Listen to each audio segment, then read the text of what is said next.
of the event.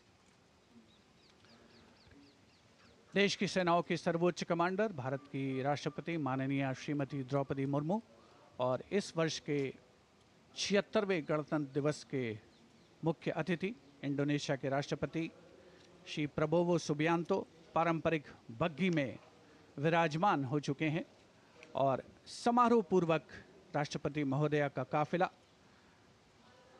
कर्तव्य पथ की ओर प्रस्थान करेगा, जहां पर गणतंत्र दिवस की मुख्य परेड का आयोजन हो रहा है। राष्ट्रपति के अंगरक्षक, घुड़सवार अंगरक्षकों की ये रेजिमेंट भारतीय सेना की सबसे वरिष्ठ रेजिमेंट है। इस रेजिमेंट के लिए ये गणतंत्र दिवस खास तौर पर पिछला वर्ष बहुत खास रहा था, क्योंकि प्रेसिडेंट बॉडीगार्ड ने वाराणसी में 1773 में अपनी स्थापना के 250 साल पूरे होने का जश्न मनाया था। राष्ट्रपति महोदया का काफिला रवाना हो रहा है राष्ट्रपति भवन के भव्य प्रांगण से। राष्ट्रपति के अंगरक्षकों को राष्ट्रीय ध्वज के साथ पूरी शान के साथ आगे बढ़ते हुए देखा जा सकता है। राष्ट्रपति महोदया की कार के दाहिने ओर रेजिमेंट के कमांडेंट कर्नल अमित बेरवाल अपने घोड़े ग्लोरियस पर मौजूद हैं और बाईं ओर अपने घोड़े सुल्तान पर रेजिमेंट के सेकंड इन कमांड यानी 2IC lieutenant colonel Angad Singh Thind हैं। राष्ट्रपति जी की बग्घी की अगुवाई अपने घोड़े लॉन्ग स्ट्राइड पर नायब रिसालदार जितेंद्र कर रहे हैं।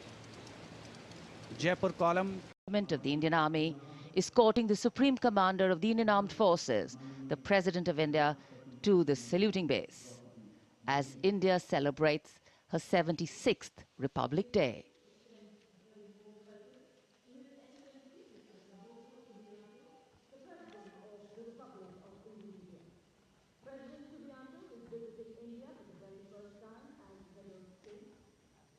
So extending a warm welcome.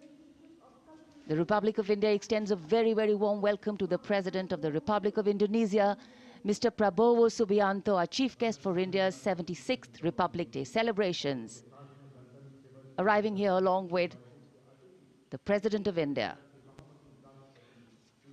गणतंत्र दिवस समारोहों पर ये विशेष अवसर देश की माननीय राष्ट्रपति जी का आगमन और उनके साथ हमारे मुख्य अतिथि इंडोनेशिया के राष्ट्रपति Shri Prabowo Subianto.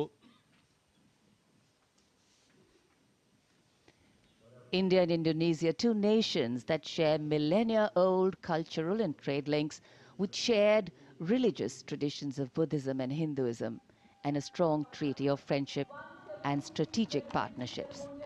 In fact, India and Indonesia's multifaceted partnership stands as a cornerstone of regional security, economic growth, and cultural diplomacy, with both nations well positioned to enhance their global outreach. A beautiful day in the capital, and the welcome warmth of the sun echoing the warmth and friendship between the two nations. Bharat ने जब अपना Beautiful memories and pictures to take back with them.